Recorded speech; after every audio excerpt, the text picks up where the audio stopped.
ये बताना, आखिरी बार तुमने YouTube के सर्च बॉक्स में कब सर्च करा था मुक्ति?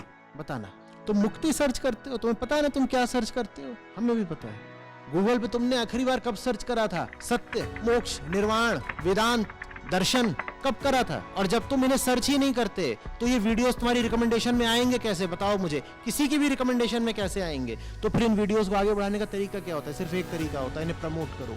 हमें इन्हें प्रमोट इसलिए करना पड़ रहा है क्योंकि ये समाज बहुत गिरा हुआ है। यहाँ इस वीडियो को प्रमोट ना करूं तो ये कब्र में गर्क होके रह जाएगा, कोई इसे पूछने वाला नहीं होगा। जिस दिन तुम लोग इस लायक हो गए कि तुम्हें पता चल गया कि कौन सी सही बात है, कौन सा सही वीडियो है, उसको तुम अपने आप ही आगे बढ़ाना शुरू कर दो। उस दिन हमें प्रमोशन की जरूरत नहीं रहेगी। जब प्रमोशन की जरूरत नहीं रहेगी तो डोनेशन की भी नहीं रहेगी बाबा। पर आज डोनेशन की जरूरत है और जितनी हमें चाहिए उसकी 1/10 भी नहीं आती है। यहाँ पर लोगों की तनख्वाहें काट काट करके और खर्चे काट काट करके ये वीडियो तुम लोगों तक पहुंचाए जाते हैं।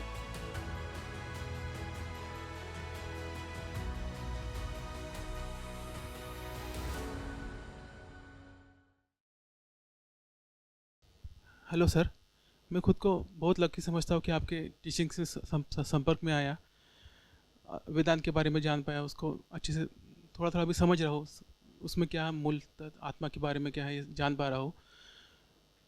जो हमारा भारत का मूल जो जो उच्च ज्ञान है उसके बारे में जान पा रहा हूँ।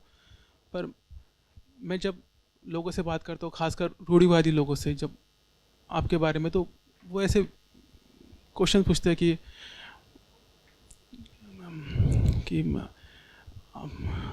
आपके गुरु कौन हैं, आपकी शादी हुई कि नहीं, ऐसे व्यर्थ के क्वेश्चन पूछे। मुझे बहुत ऑड से लगता है सर। ये भारतीय समाज में ऐसा क्यों है कि वो ज्ञान के प्रति संदेह व्यक्त करते हैं, वो टीचिंग्स को छोड़ के भलती तरफ चले जाते हैं, उसको व्यर्थ की तरफ क्यों जाते हैं? ऐसा क्यों है समाज में? क्योंकि उनको जो चीज़ है असली उससे मतलब ही नहीं है। और ये कोई आज की बात थोड़ी ही है, ये तो हमेशा से था ना। तभी तो साहब को बोलना पड़ा था कि जात न पूछो साधु की, बूझ लीजिए ज्ञान।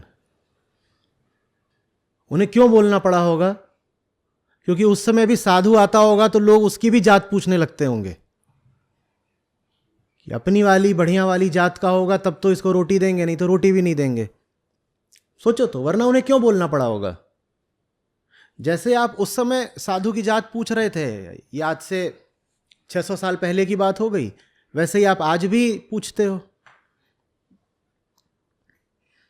कईयों को जिन्हें मुझ पर आक्रमण करना होता है वो मालूम है क्या बताते हैं? वो ऐसे कहते हैं, आचार्य प्रशांत त्रिपाठी का कहना है,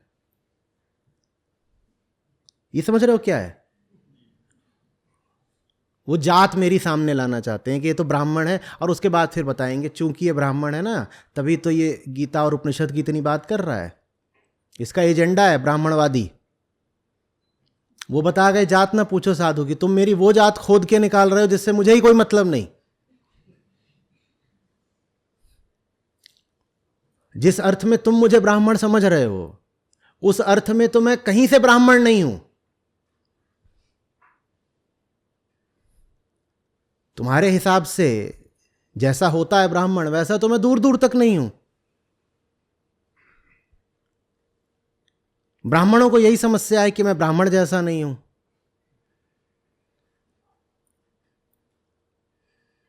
और जो दलित वगैरह बनकर बैठे हैं, अगर मैं ब्राह्मण नहीं हूं तो आप दलित भी नहीं हो ना। अगर मैं ब्राह्मण नहीं तो आप दलित नहीं, इसीलिए बोल रहा हूं आप दलित बनकर बैठे हो। वो बताएंगे प्रशांत त्रिपाठी। तुम्हें जात के आगे कुछ दिखाई ही नहीं पड़ता।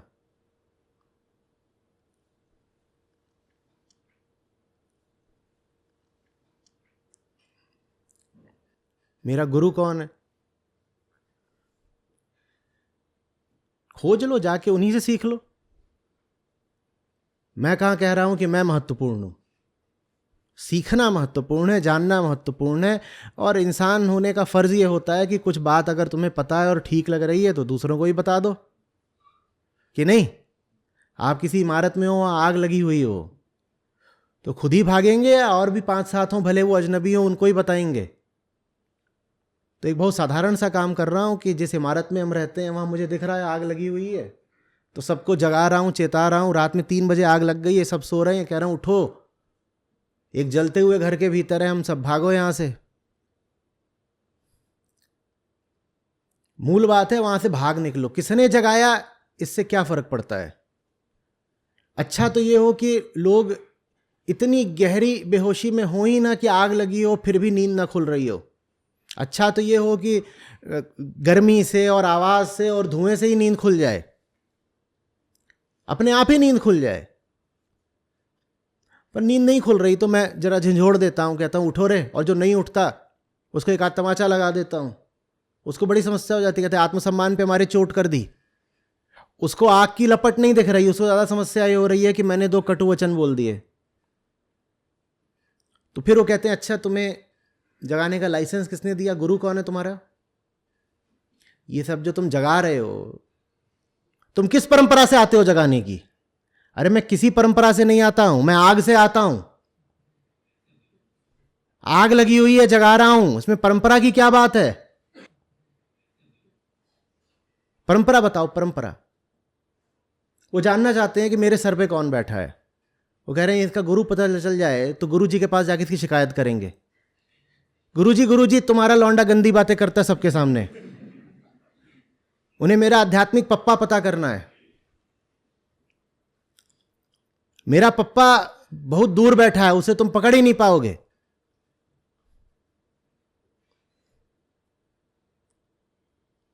गुरु का होना तो निसंदेह आवश्यक है, पर मेरे गुरु तक तुम्हारी पहुंच ही नहीं है। और जिस दिन तुम्हारी मेरे गुरु तक पहुंच हो गई, तुम मेरे गुरु भाई हो जाओगे, स्वागत है। क्या करोगे ये सब, इनका गुरु कौन है? वही चाहते हो ना कि ये भी पता चले किसी आश्रम से निकले हैं, कहीं से निकले हैं, और उस आश्रम में भी वो कोई गुरुजी थे, उनकी बात तो फिर एक नियम कायदे पर चलते होंगे, उसी आश्रम ने जो बताई होगी बातें।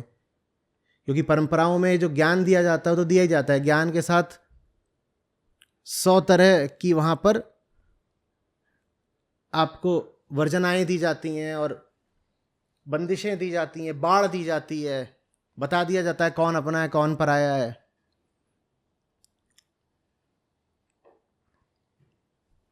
मैं साफ बच निकला हूं, मुझे मतलब ही नहीं।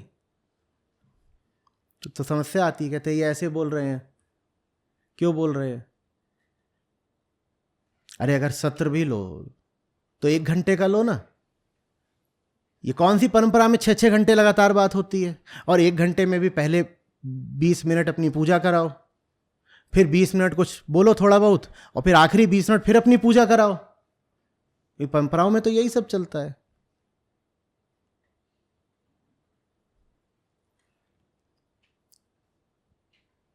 बहुतों को वो भी समस्या है कि कहीं परंपरा से नहीं आते तो आचार्य क्यों लिखते हो अपने नाम के।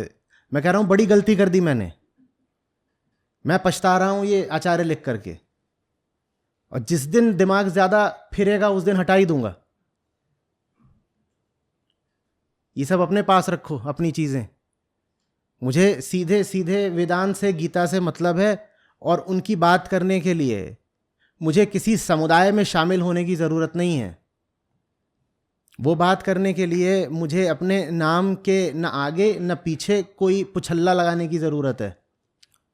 बात में मेरी दम होगा तो आप सुन ही लोगे।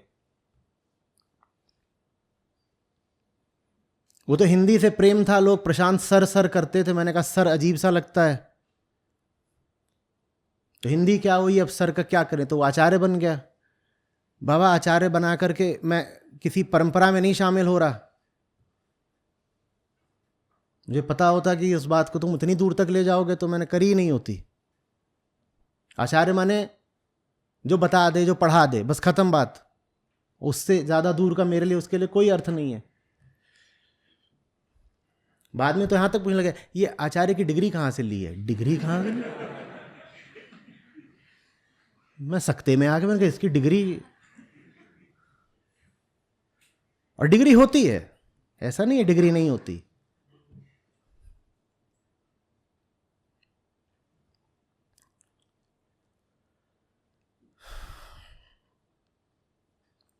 अब जैसे जैसे इन बेचारों को चोट लगनी शुरू होगी और ज़्यादा, ये और ज़्यादा उपद्रव करेंगे।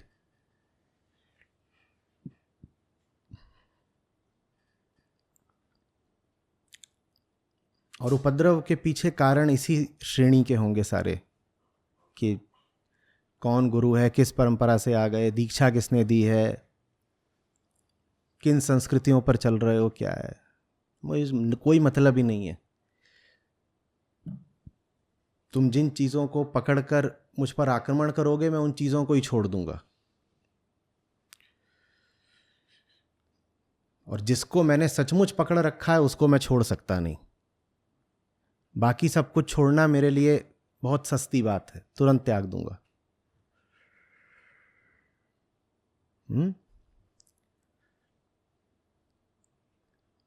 अब आते हैं आप पर। आप क्यों इतने मजबूर हो कि जो लोग ना सुनते ना समझते उन पे समय खराब कर रहे हो? मैं उनको यहां आने दूंगा जो सुनने समझने को राजी नहीं है? आने दूंगा क्या? जब घोषित करते हैं कि शिविर होने जा रहा है तो उसके साथ में एक फॉर्म का लिंक जाता है, भर दीजिए। जो पुराने लोग हैं उनको नहीं भरना होता, पर जो नए लोग हैं उनको भरना होता है, भर दीजिए। तो शिविर होना होता है, उसके लिए कम से कम 3,000 5,000। इस बार कितने लोग थे? कोई है जिसको आंकड़ा पता हो? उसको पता होगा। वैभव, तुम्हें कुछ है अंदाजा कितने लोगों ने शिविर के लिए भरा था?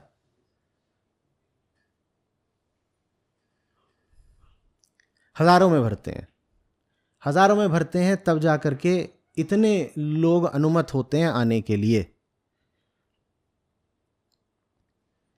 मैं ही अपने सामने हर किसी को नहीं बैठा लेता, आप क्यों हर जगह जाकर ज्ञान बांट रहे हो रेवड़ी की तरह?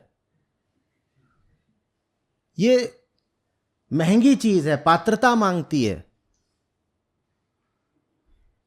और बहुत होते हैं वो चीखा चिल्ली भी करते हैं, नहीं हमें तो आना है, आप रोक कैसे लोगे?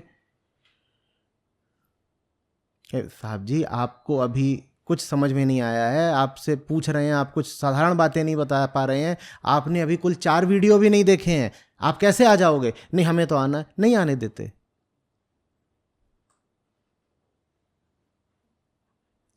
वैसे ही और होते हैं, नहीं हम आएंगे और आ करके देखेंगे, अगर मामला ठीक लगा तब संस्था को योगदान देंगे। क्योंकि तुम पहले तसल्ली कर लो अच्छे से। जो मुफ्त के 12,000 वीडियो हैं उनको तुम देख लो ना, वो मुफ्त है, देखो, जी भर के देखो, हमने बांट रखे हैं। तसल्ली कर लो तब आ जाना। बोलते पर आपका क्या जाता है, एक बैठ जाएंगे, एक सीट ही तो है। नहीं, तुम बैठ नहीं जाओगे, तुम्हारे होने भर से माहौल दूषित हो जाएगा। कुछ बातें ऐसी होती हैं जो सबसे नहीं करी जाती। अगर यहां सही लोग ना बैठे हो, मैं बात ही नहीं कर पाऊंगा।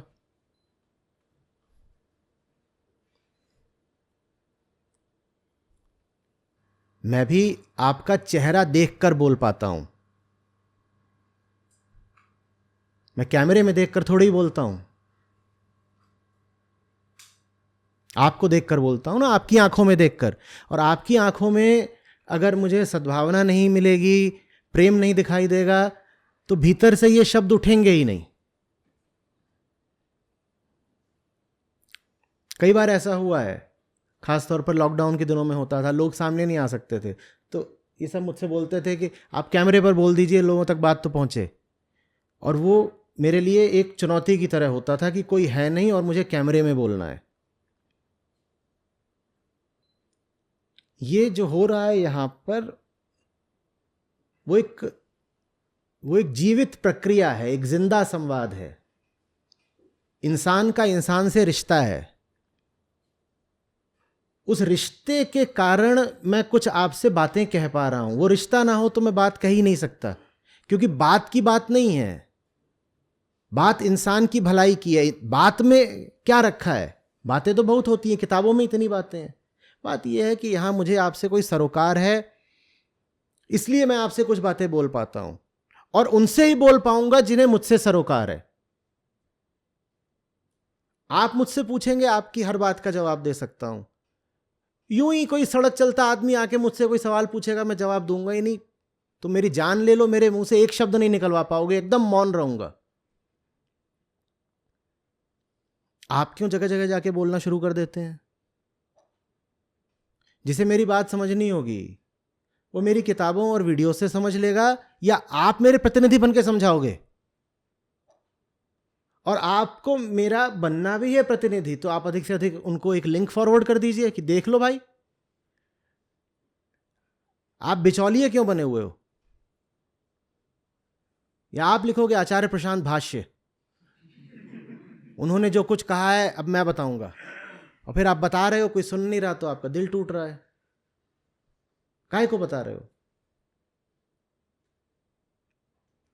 मैंने बताने में कोई कमी छोड़ी है क्या कि अब आपको बताने की जरूरत पड़ेगी? आपको बताना है तो उसके लिए क्या पर्याप्त है? शेयर कर दो ना।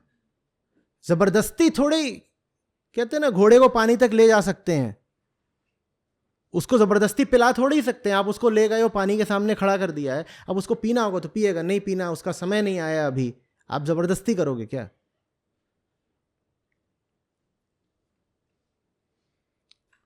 इतना मोह मत रखिए घोड़े से। आपकी समस्या ये नहीं है कि आप जिन लोगों से बात कर रहे हो वो रूढ़िवादी हैं। आपकी समस्या ये है कि आप जिन लोगों से बात कर रहे हो वो नालायक हैं, फिर भी आपको उनसे मोह बहुत है। नहीं तो कोई मेरी बात नहीं सुन रहा होता, बहुत आसान था, आगे बढ़ो भैया, किसी और से कर लेंगे बात। हमें तो पूरी दुनिया तक बात पहुंचानी है। ये 4 लोग नहीं सुन रहे तो अगले 4 लोगों को बताएंगे। ये तो लगभग वैसा ही है जैसे दुकानदारी में होता है, वो आप जा रहे होते हैं ना, बुला रहा होता है, आ जाओ आ जाओ आ जाओ।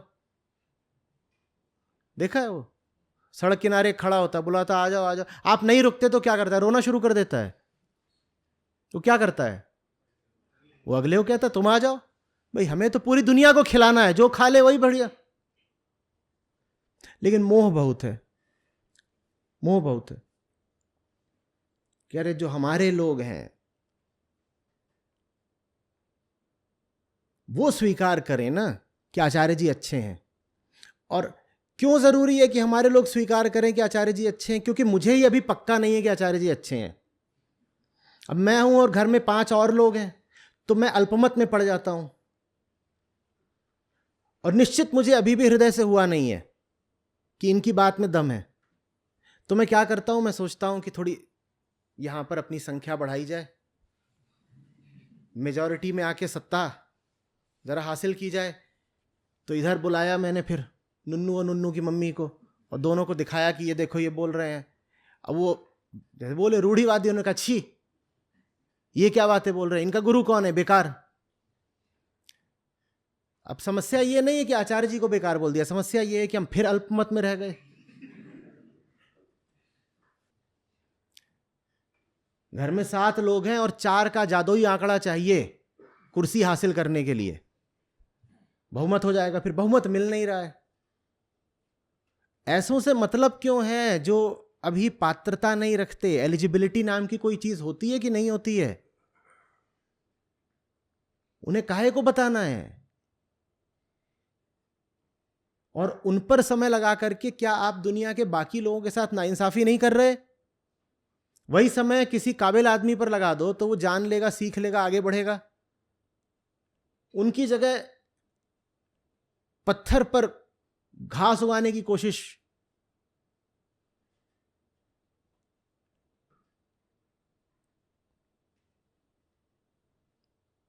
मूल में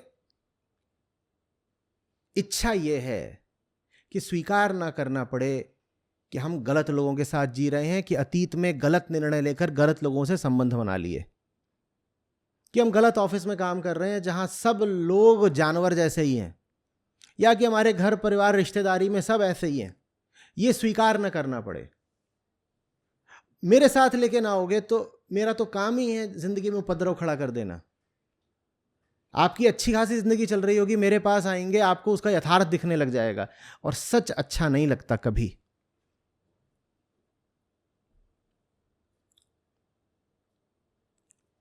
सात लोगों का परिवार है, आप मुझे सुन रहे हैं, बाकी 6 लोग मुझे गाली देते हैं, आप भी जान रहे हैं कि इससे क्या बात प्रकट होती है, क्या बात प्रकट होती है कि वो 6 एकदम गए गुजरे हैं। लेकिन अगर वो गए गुजरे हैं तो इससे यह साबित होता है कि आपका अतीत ठीक नहीं था, आपने निर्णय ठीक नहीं लिए, आपने रिश्ते सही नहीं बनाए। और ये बात दिल पर हथौड़े की तरह लगती है, आदमी स्वीकार नहीं करना चाहता। तो आदमी कहता है नहीं नहीं, ये उतने भी गए गुजरे नहीं है, मैं कोशिश करता हूं, ये भी समझेंगे आचार्य जी को। वो समझने से रहे, आप करिए कोशिश, यही वीडियो दिखाइएगा और देखिए कितना समझते हैं। बची खुची उम्मीदें भी स्वाहा हो जाएंगी।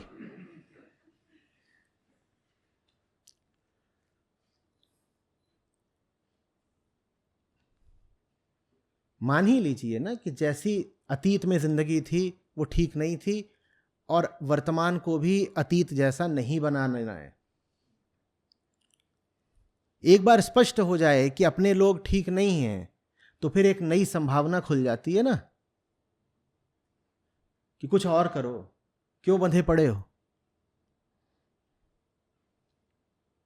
एक बार टूटेगा दिल, बहुत बुरा लगेगा, बहुत बुरा लगेगा ये जानकर के कि आज तक जिनके साथ जी रहे थे, जिनके साथ अपना नाम पहचान सब जोड़ दिया था, वो किस स्तर के हैं। ये जान करके एक बार तो बहुत बुरा लगेगा, लेकिन जब जान जाओ तो जान जाओ, हो गया, जान गए ये किस स्तर के लोग हैं।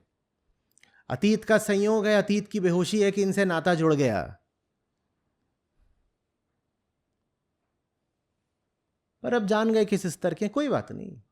जान गए तो कोई उन्हें हम मारेंगे थोड़ी, कोई हिंसा थोड़ी करेंगे, चिढ़ थोड़ी निकालेंगे कि तुम क्यों मेरी जिंदगी में हो।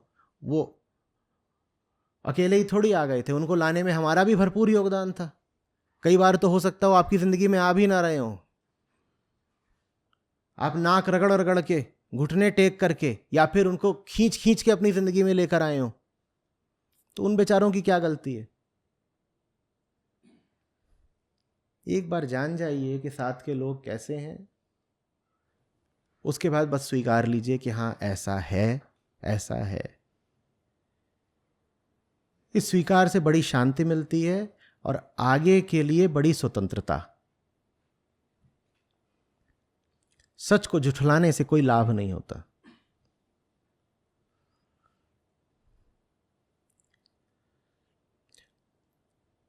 मुझे डिफेंड करने की कहीं कोई जरूरत नहीं है, एकदम जरूरत नहीं है। जो व्यक्ति ऐसा है कि मुझ पर आक्रमण कर रहा हो, उसके सामने आप मुझे डिफेंड करके पा भी क्या लेंगे।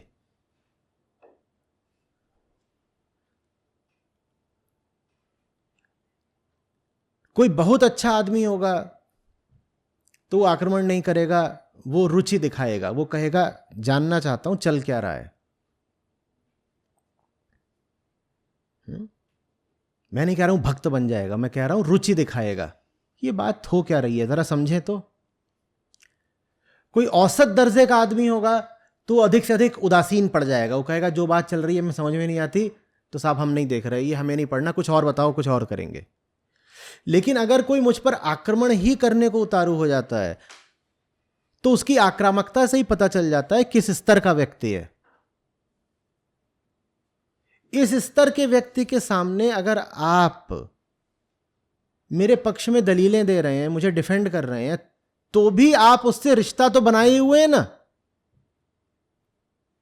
आप उससे बहस करके उलझ के भी रिश्ता ही बनाए हुए हैं। डिफेंड क्या करना है। जिस पल उसने आक्रामकता दिखा दी, उसी पल उसने घोषित कर दिया कि वो कौन है। अब आप क्या दलीलें दोगे। ये कौन से स्तर का मन होगा जो पूछता होगा कि इनका गुरु बताओ, इनकी जाति बताओ, इनके संस्कार बताओ, इनके पूरे जीवन का इतिहास बताओ, तब हम सुनेंगे कि ये क्या कह रहे हैं गीता के बारे में। मैं कह रहा हूं ये रहा श्लोक और ये रहा अर्थ, और देखो कि ये तुम्हारे जीवन में क्या लाभ दे रहा है। और वो कह रहा है नहीं, तुम पहले अपना पूरा इतिहास बताओ, तुम क्या करते थे क्या नहीं करते थे, जात क्या है, खानदान क्या है, कहां के पढ़े हो, किस आश्रम से निकले हो, ये वो सब बताओ। ये आदमी किस स्तर का होगा। और ऐसे आदमी के सामने आप दलीलें दें, उसे सुनाई पड़ेंगी? सुनाई भी पड़ेंगी। उसे अगर कुछ सुनाई पड़ना होता तो मुझसे पहले इतने बड़े बड़े ज्ञानी हुए हैं, मैं तो इतना सा बच्चा उनके सामने, उनकी बातें ना सुन ली होती उन्होंने?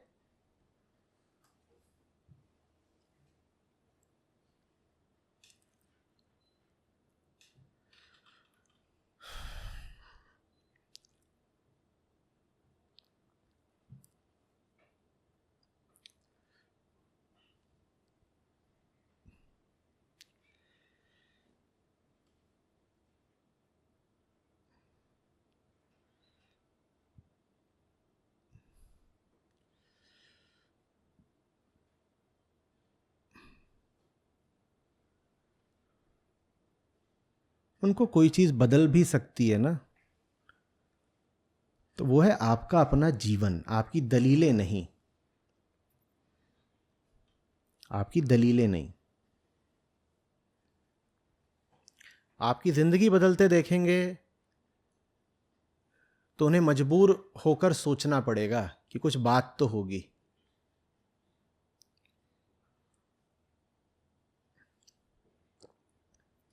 हम्म। और बेकार में अपनी फजीहत मत कराइए। क्यों उल्टी पुल्टी जगह जाकर के मुंह लगते हैं?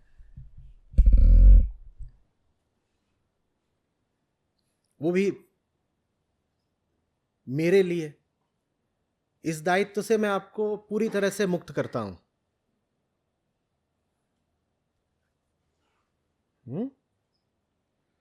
बोलने दीजिए इसको जो बोल रहा है। वो तो चाहते ही हैं कि आप प्रतिक्रिया करें।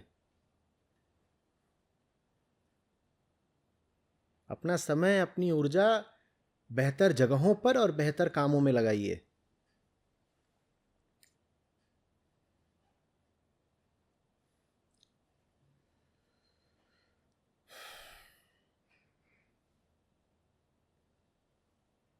हम्म।